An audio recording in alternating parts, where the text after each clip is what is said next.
This is Dr. Charles Parker, and you're listening to Core Brain Journal. It's a place where I connect both fresh discoveries and interesting different perspectives from advanced mind science with the realities of real people and everyday life down on Main Street. Welcome, folks. Dr. Charles Parker here with another episode of Core Brain Journal, and this is episode 044, and our guest today is, I love her name, Denise Thunderhawk. Oh my gosh, what a beautiful, when I was a kid, Denise, welcome Denise. Thank you, Dr. Parker. I'm glad to be here. So when I was a kid, I was reading poetry in Philadelphia coffee houses, and my friend played classical guitar and I'd read poetry. And that was in the hippie days, so I met a guy named, he introduced himself. He says, "My name is Storm Thunder."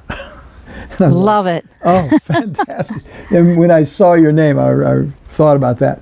So let me tell you folks a little bit about who Denise is. She is a licensed acupuncturist and a living well enthusiast who has a background in psychology, philosophy, herbal medicine, and nutrition for over 25 years. She's written extensively on various modes of holistic medicines.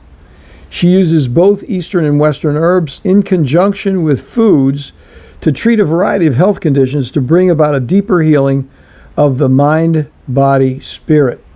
So one of these issues that, Denise, you may not know, I don't know if you've listened to any of our episodes, but what we're trying to do at Core Brain Journal is bring others into the discussion and really embrace anything that works. I mean, and the average person would think, oh my gosh, acupuncture, Chinese medicine, what the heck is this? So let's talk a little bit about that to get started. What is acupuncture? Well, and once again, thank you for having me on the show, and I appreciate having the opportunity to talk about this. Acupuncture is a part of what we call traditional Chinese medicine. Okay, it's one of the branches. And depending on who you talk to, there are about 5 branches of the Chinese medicine, and I studied all 5 branches while I was in school. And the first branch is actually called Zhenju, which is Mandarin for acupuncture moxibustion. Acupuncture is that insertion of those fine needles, those filiform needles, so we puncture the skin at acupuncture points along what we call meridians or pathways or channels to facilitate healing. Okay? Mm-hmm. And it's at this point in time, it's argued about how old it is, but they're carbon dating needles in China that they're digging up in archaeological sites, and they're carbon dating them at between 4,000 and 10,000 years old. Well, just before we say anything else about that, I recall, and I don't remember the Ice Age guy that was found with tattoos on his meridians in Europe. Yep. Yes, exactly. And my recollection was 15,000 years. Now, I may be dim on that. But.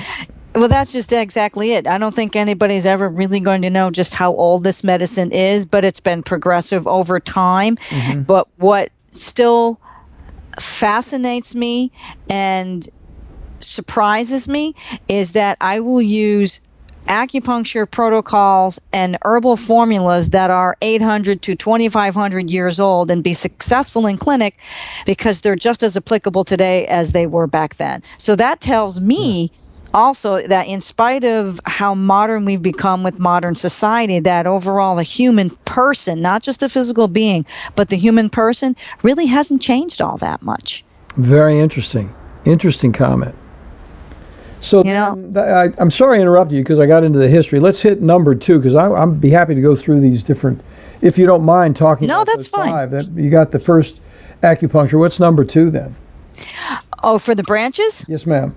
Okay, so the first branch, like I said, is acupuncture and moxibustion. Moxibustion is this herb that we burn directly or indirectly on the site, and we use it tended to warm the body along with many other issues. But it's a different modality, and it's a part of the first branch just because we tend to pair them together in treatments. Okay, mm-hmm. So the second branch is what my book specializes in is the Chinese nutrition therapy, and a subsection of that would be herbal formulations. I'm sorry, it's the other way around. You have to. I'm a little nervous, talking on the radio, that's but all right. the We'll get it second straight. branch is actually the herbal formulations, Okay. and then the subsection is nutrition therapy, I got you. where we learn both in classes, didactic learning, but then also clinical training, how to formulate herbs and how to prescribe both with the herbs and with the food based on a Chinese medical diagnosis. Mm-hmm. The third branch is what we call Taiji Chuan. I'm sorry, Tui Na. I'm getting mixed up today. There's no specific order, but Tui Na, which is our body work, that's our hand work. Most people have heard of Shiatsu, which comes from Japan. But actually, if you trace it back, Tui Na is one of the oldest forms of body work. They brought that over to Japan. Japan changed it, made it their own, and it's now today what we know as Shiatsu. I'll be doggone. Yeah. So the fourth branch then, is Taiji Chuan, or what a lot of people call today Tai Chi, which is your moving meditation. Okay. And then the fifth branch is Qigong, which is another form of moving meditation, but it's also really more of an internal martial art. And then a subcategory of that, which is taught separately because of the length of time necessary to study it, is medical Qigong, where you energetically use your Qi to heal people and you don't even touch them. See, that is doggone interesting, really. I know. It's so, throw the energy in there. I did martial arts for a long period of time. So then you know what I'm talking about. I mean, Aikido and moving people around with just the force of your energy without touching them. Yeah, exactly. And it's the same concept with the Tui Na, which is the handwork, where I spent semesters in school and clinic not sticking a needle in a patient all semester in clinic. All I did was use my hands. And I was treating the same health problems that they were treating in the other acupuncture clinics, and all I was using were my fingers and my elbows and the palms of my hands. And that's it. See, I think this is fascinating. I didn't know we were going to get into this conversation, to tell you the truth, Denise. But my daughter went to school at the University of Virginia, and we were up there, and they had a whole sort of, forgive the expression, I don't like the expression, it's very trite, but sort of a new age group, hippie, whatever. And they had the guy, I'm an osteopathic physician, and so I know something about hands-on medicine. And he said, well, hop up on the table, and he says, I'm going to not touch you, but I'm going to move your energy around. You just relax, and I'm going to do it right here in front of everybody. So we're, it's a fair. I'm on a table out in the middle of a park. And it was really... I already know what's coming, but okay. Well, it was just amazing because he took the energy from my feet and just ran it up my body, up to the top of my head. Never touched me at all. And you can feel it physically. That's the neat thing. You can feel it physically moving through your body, almost like a wave or an electrical sensation, right? That's so true. Yeah. It was very interesting. A little bit of warming in there too. And then you feel it. Sometimes it's more specific in an area, but then other times it feels a little more diffuse, right? I didn't go into that complexity. I just remember that it felt like the top of my head popped off. He brought it up, and I was like, oh my gosh. It was not, I mean, that's a bit excessive, but I did feel it open up and a rush without touching. So it was very neat. Yeah, it was a really cool experience that I've had many of those over the years. So then what do you do? How do you assess a person regarding which of these interventions you're going to choose to use? Okay, the modalities, yeah. Yes, well, and that's what we learn in school. And we go through what we call our diagnosis classes, and they take about a year and a half to learn because of all the details that are required to learn how to diagnose in Chinese medicine. And then it takes about another year and a half after that to get really good. So it takes a long time. And then it takes your first 5 years probably of practice where till you get to the point where you're really comfortable. And you're a doctor. It's your first 5 years out there. You're on your own. It takes a while to really get into that rhythm of okay, looking back, okay, I learned this, and I got to go back to the basics for this, and I've got to do that. And that's what your first 5 years are.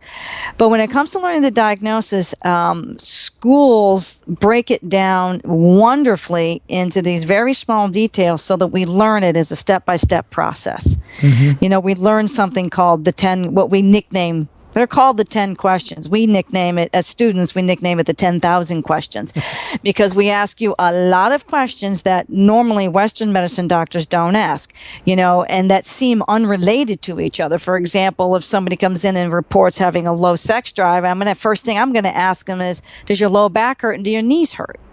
And they'll look at me and go, well, I don't understand why you're asking me that because they're not related. I said, well, in my medicine, they're very much related. And these are the telltale signs that help me understand which pattern of diagnosis you fit into so that I know how to treat you.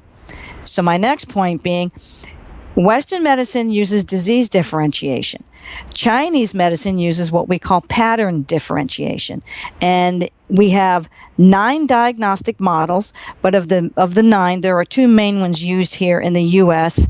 And of the 2 of those, there's one that's the most popular. There are over 100 patterns of diagnosis. So, depending on what your signs and symptoms are at the time of the treatment, we have an awful lot to choose from. Patterns sounds very much like what we do in orthodox psychiatry.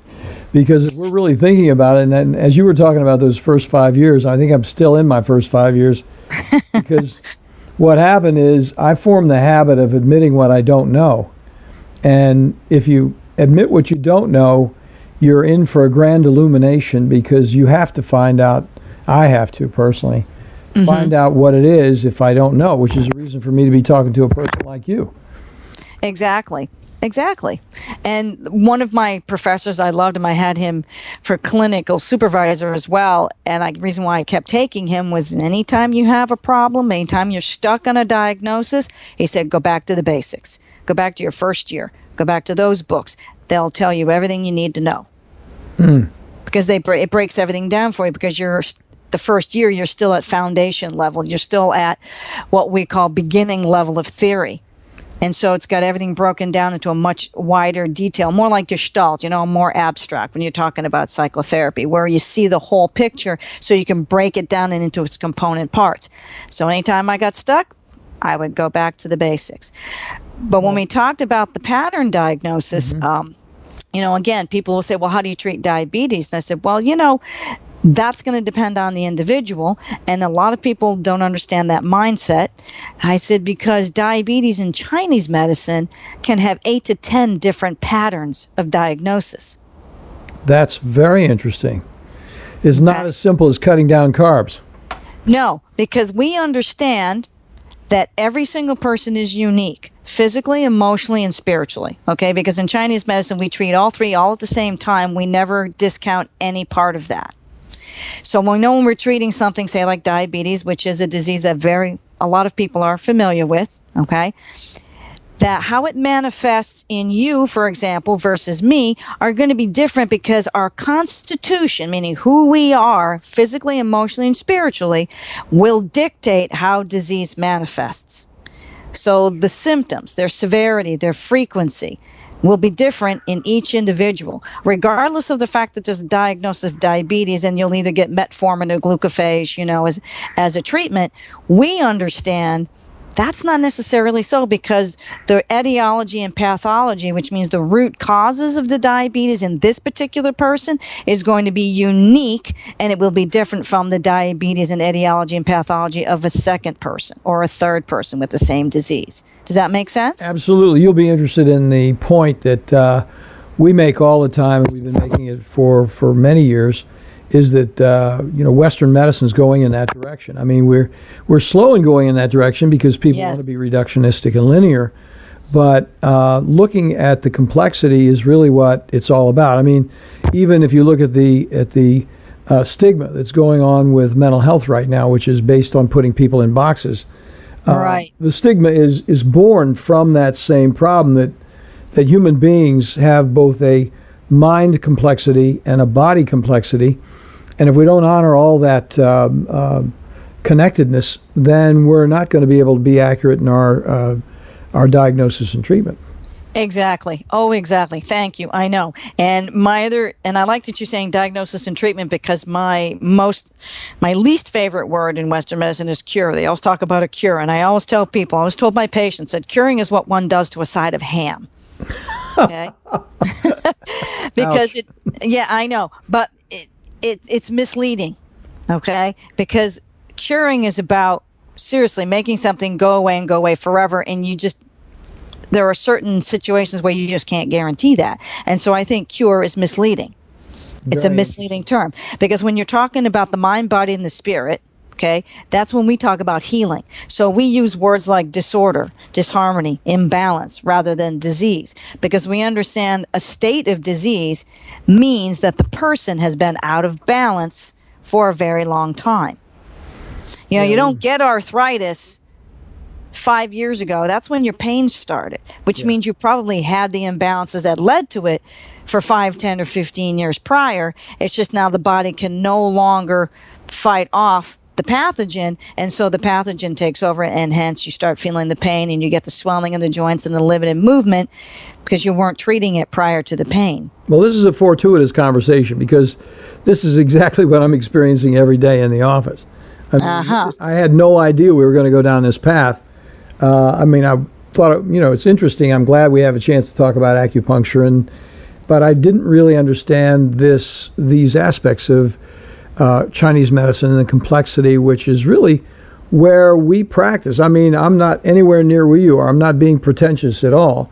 I'm just saying that we're moving in that direction, because what we see very frequently, every day, somebody says, well, I just started this last week. I'm like, not if you really look at what's going on with you biomedically. Thank you, yes. And then we ask, how many times a day do you go number 2? It's almost a joke over in our place, because it is a joke, because it's so true. It's funny and accurate at the same time. It is. And then one of my professors, Dr. Bang, used to love to talk about pee and poo. And he'd say, got to talk about the pee and poo.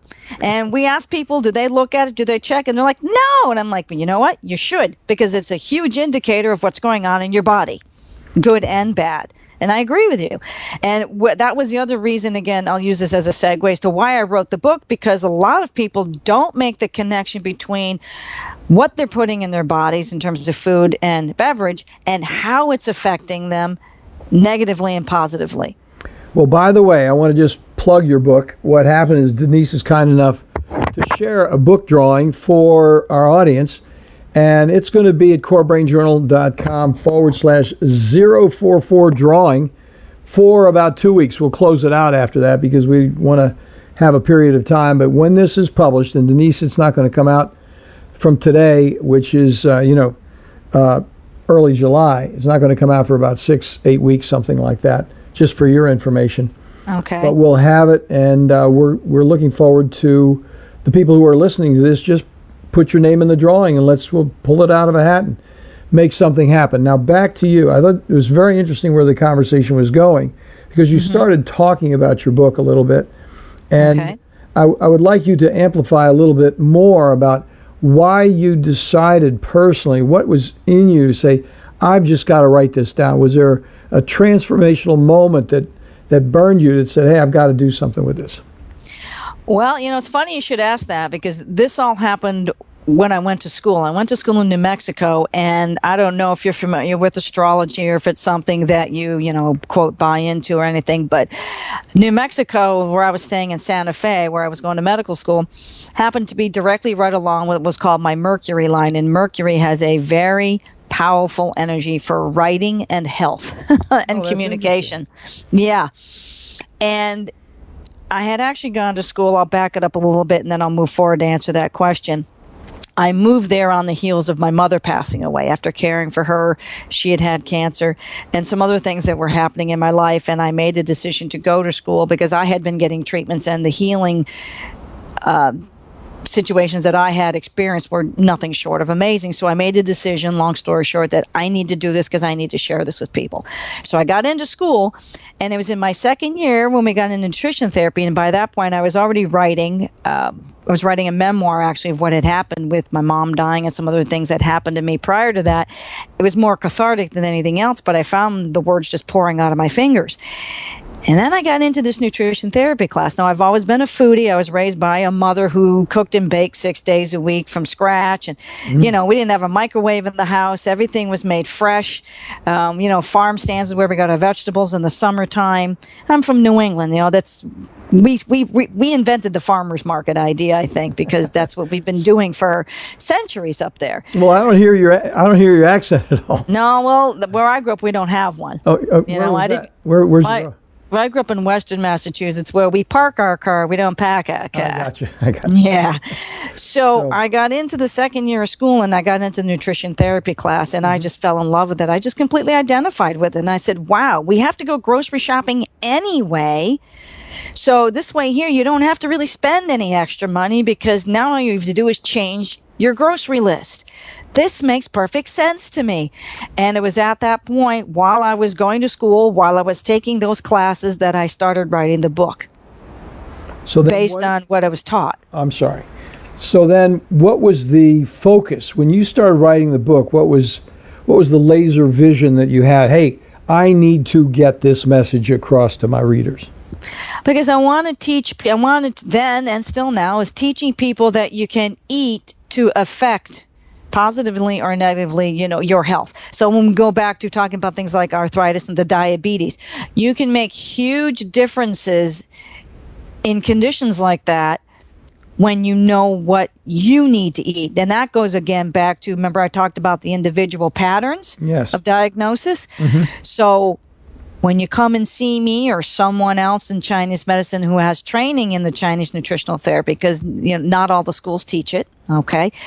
When we have training in it, we can teach you how to remove foods in the diet that are hurting you and how to put foods in that can help, because we look at foods according to what they do in the body. Do they cool and moisten? Do they dry?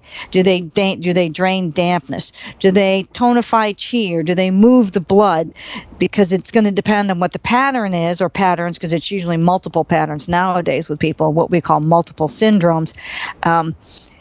Depending on the patterns of differentiation of diagnosis, it's going to depend what we're going to prescribe, you know, to add into the diet, to remove from the diet. But when people start experiencing that, say like with arthritis, and they start experiencing less swelling and pain in the joints, they get more mobility, they get a wider range of motion, suddenly the light bulb goes on, and they make that connection between what they were eating before and how it was actually aggravating an existing problem. That's amazing. That really is amazing. And I really haven't thought about that before. I'm a follower of Michael Greger, you know, and his whole How Not to Die. I don't know if you're familiar with that book. No, I'm not. But it's a Western book. But he's totally geeked out. He's a person who admits that he's a geek, and he's just doing all the details in trying to find the things that are going to actually help you. And he's strongly on plant-based diet and right across the board. Like Michael Pollan is too. Yes, Michael Pollan is one of those, but he has I won't get into him, but I think it's really interesting that you're able to even customize it more accurately based on the physical, emotional, and spiritual presence of that human being as they come in the door. Well, and it's not just that. I'm just going to read a real quick passage from my book on when I'm talking in the beginning about the concept of Chinese food cures. So what I tell people is that according to Chinese medical theory, foods are selected based on the needs of the individual. Okay. Also taken into account are geography, climate, season, and whether there is presence of illness, which is differentiated according to specific signs and symptoms. So in its simplistic form, people who are cold and dry need warm, moistening foods. People who are hot and damp need cool, drying foods. People with congestion need decongesting foods. And people who are weak need nourishing and replenishing foods. Wow. Now, with a clear understanding of your individual nature, you can harmonize your internal environment with appropriate food choices, thereby strengthening and synchronizing the flow of qi, blood, and body fluids. In contrast to Western nutrition view of the one-size-fits-all, it's important to understand that everyone will not benefit equally from foods that contain the same measure of nutrients. In other words, and this is very important for everybody to know, one man's meat is another man's poison means that there is no universal standard for what constitutes good food for any one individual. Yeah, I was thinking that about when I was thinking about Michael Greger and you. I was saying she's more customized. By the way, folks, the name of that book is The 5-Element Guide to Healing with Whole Foods, and I'm really pleased that we're going to be able to give that away in 2 weeks from this publication. So yeah, I am too. Now, and another point too, just to finish that one up too, I tell people, what you ate when you were 20 is not what you can eat when you're 40, because we're not the same person. We've changed. We've gone through stages. So I emphasize that whether or not a particular food will contribute to a person's longevity is contingent upon whether or not you need that food at a given time. Well, do you break some of that these topics that you're talking about down in your book? In the book, yes. Every chapter I break it all down, and I walk you through each piece that you need to have to understand how you can look at the food. And then even at the end, I include a little encyclopedia called The Nature of Foods, where I teach people exactly, let me just get to the page here, where I teach people which vital substances the foods affect.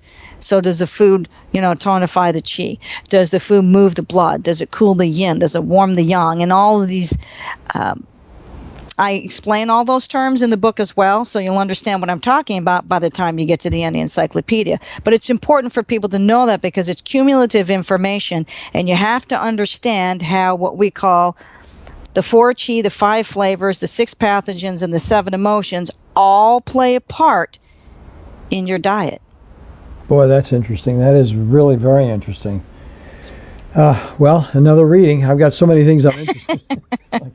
I've got to get into this because, if I'm fascinated by Greger, I'm going to be fascinated by your book. I appreciate it, Denise. It's going to be... You're welcome. You're welcome. So then, to personalize this just a little more, thinking about who you were as a person coming along there, what would you say was one of the most important lessons that you got from, if you had the grand sweep of individuals who were teaching you, and you started reflecting back on those times, what was a transformational moment, something where you okay, I got that. I really do see what you're talking about. Wow. I don't know that I can grand sweep, because each one of my professors was so uniquely brilliant. They'd been doctors at that point in time for already probably over 20 years. And I was so grateful to learn. More than half of my professors were from China. So I really got a wide variety of teachings. And I consider myself extremely fortunate to have had the professors that I had, every single one of them, because they were brilliant each in their own way. And I mentioned earlier about one particular clinical supervisor who always taught me to go back to the basics. And then I had another teacher and supervisor who taught me other aspects, of how to look at the medicine. They all taught me something. I don't think it would be fair to choose just one, but as a culmination of it, they really helped fan the flames of the passion for the medicine, because I could really see through them and through clinical experience just how powerful Chinese medicine really is. And if Americans would just be willing to not want to take all the shortcuts that they love to take and take the time to heal, because patients would say, well, when am I going to be better? Well, when am I going to be out of pain? I said, well, I don't know. Because healing is different for every person, and healing takes time. So if you're willing to take the time to get through the process, you're going to come out of it on the other side successful. Yeah, chronic conditions take a chronic, and I'm not going to use the word cure, but they take a chronic attention to balance and balancing over time. Yes. I actually had someone in a seminar that I was giving, and this was the first time I'd heard of it. Now, I've treated people with chronic fatigue. Yes. what's fibromyalgia? That's the one. Fibromyalgia. I've treated several patients with that, with minimal results, only because they use alcohol to alleviate the pain, along with other lifestyle issues that I would highly not recommend. But she told me she lives in DC. I remember that. She found an acupuncturist and she went for 5 years. She said, I knew I had to stick with it in order for it to be successful. And she said, and as a result, I no longer have fibromyalgia. Wow, that's interesting. I was stunned because I've treated people with it, but again, a lot of the time the issue is getting patient compliance and getting them to come back over and over for 2 or 3 years when, like you said, when they have chronic pain problems or chronic conditions.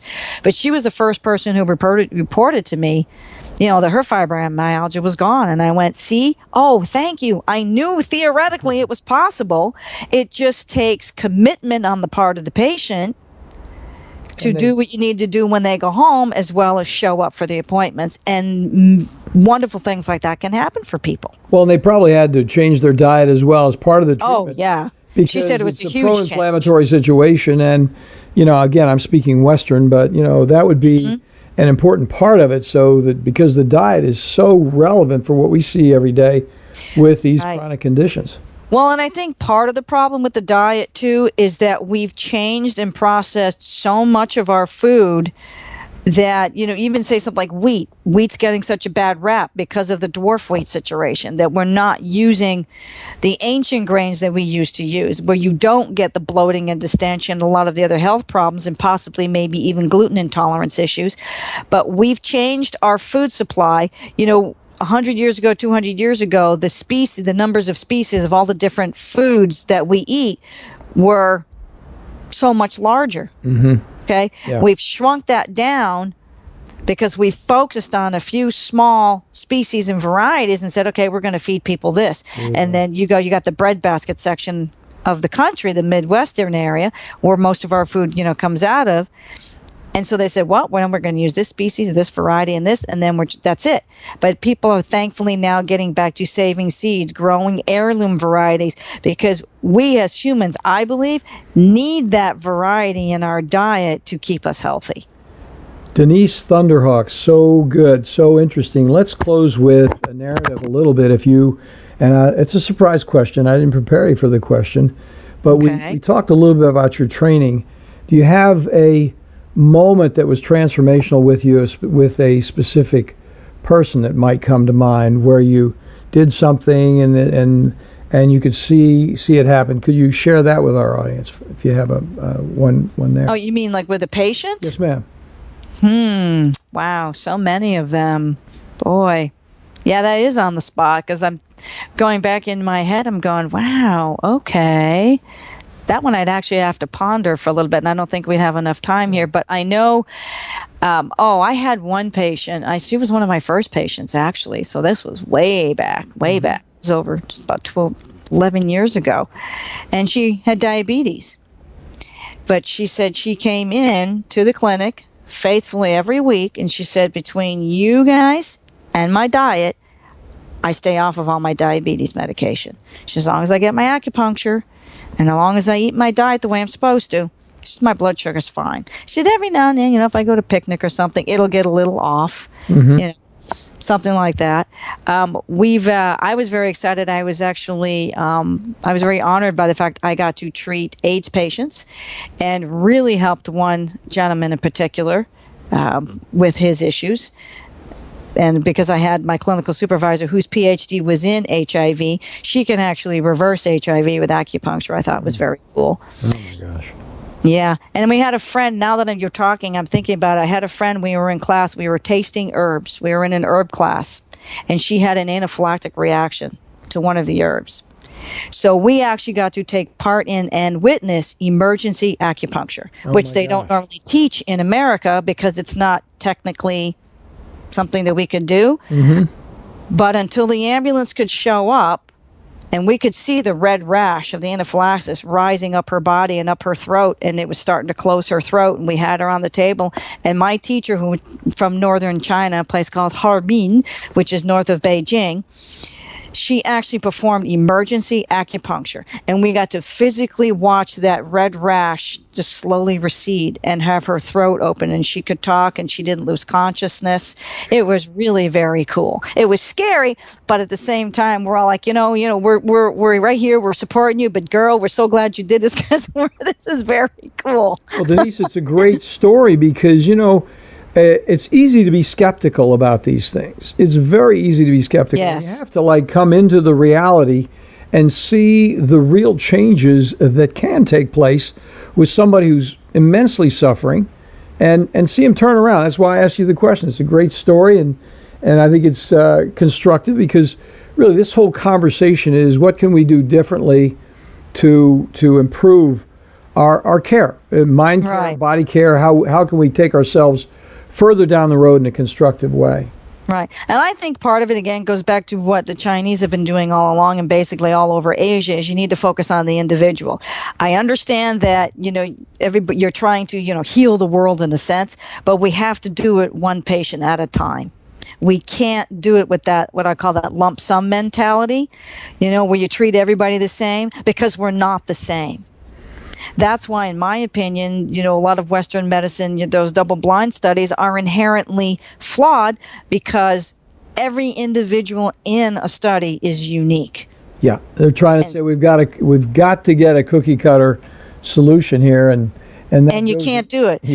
We need to find a cure for cancer. They always speak about that in a singular term, and it bothers me because I think, yes, but one person's lung cancer is not another person's lung cancer versus kidney cancer versus pancreatic. They're not the same. And the etiology and pathology are going to be unique to each and every single person. And I think as long as we have the attitude as, hey, as long as I can help one person at a time, that creates that ripple, that trickle-down effect that opens up the whole world to us. What a great close that is. I mean, you really covered it very well, and this is where we do come together, Denise, even though you're over there in Chinese medicine and I'm coming as a tiptoeing into the picture as a Western guy.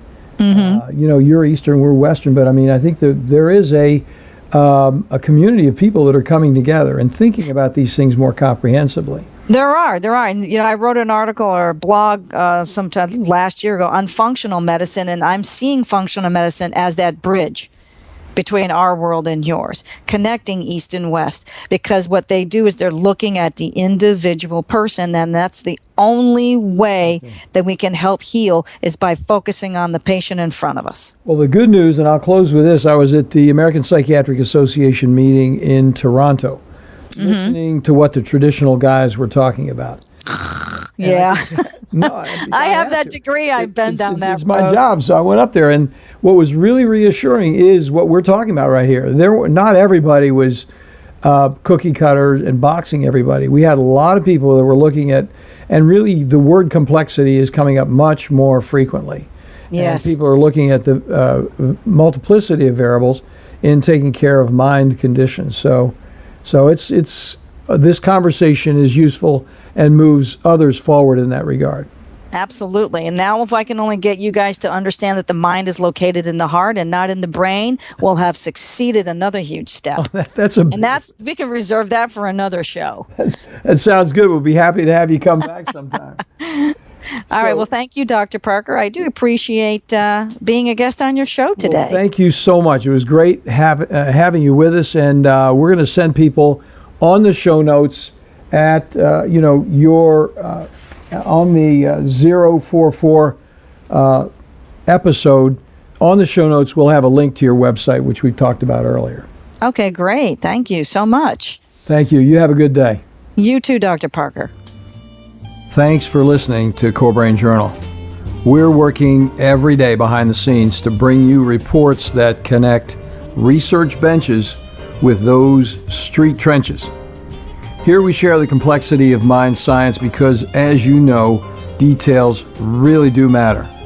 One of the most pervasive, misunderstood challenges is how commonplace medications, like those written for ADHD, are used so regularly without clear guidelines. If you think you'd like more specifics, take a minute to download my 2-page PDF packed with video links and references on the absolute essentials of how to start ADHD medications. They're easily available at corebrainjournal.com/start. Thanks for listening. Do connect and stay tuned. Together we can make a difference.